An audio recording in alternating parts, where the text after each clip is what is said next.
नाज़रीन, drama serial बेबाजी की बहू के नेक्स्ट आने वाली एपिसोड में आप देखेंगे कि रामीन को लगता है कि वासिफ उसके हाथ से निकला जा रहा है। जब उसे वासिफ साफ साफ कह देता है कि उसे फरद की जिम्मेदारियां पूरी करनी है और शादी की तैयारियों में उसे उसकी अशद ज़रूरत है, जिस पर रामीन तिल मिलाकर रह जाती है।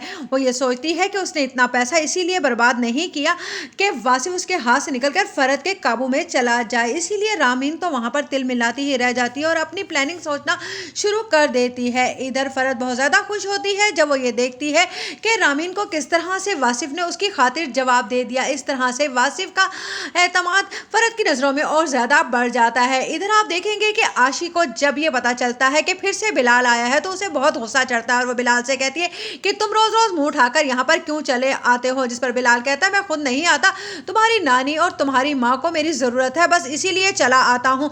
जिस पर आशी कहती है उन्हें तुम्हारी ऐसी क्या ज़रूरत पड़ गई। जिस पर बिलाल कहता है ये तो तुम उनसे ही जाकर पूछो। जब आशी जाकर अपनी नानी से कहती है कि आप इस लफंगे को रोज रोज अपने घर में क्यों बुला लेती हैं, मुझे यहाँ पर इसका आना बिल्कुल भी पसंद नहीं है। जिस पर उसकी नानी कहती है तू तो जानती है कि तेरी नानी हमेशा ही किसी को मतलब के लिए इस्तेमाल करने के लिए ही बुलाती है, वरना मुझे तो खुद वो लड़का बिल्कुल पसंद नहीं, लेकिन उसने तुझसे कुछ कहा है। जिस पर आशी कहेगी उसकी इतनी जुर्रत कि वो मुझसे बदतमीजी करे, मैं उसका मुंह ना तोड़कर उसके हाथ पैर रख डालूं।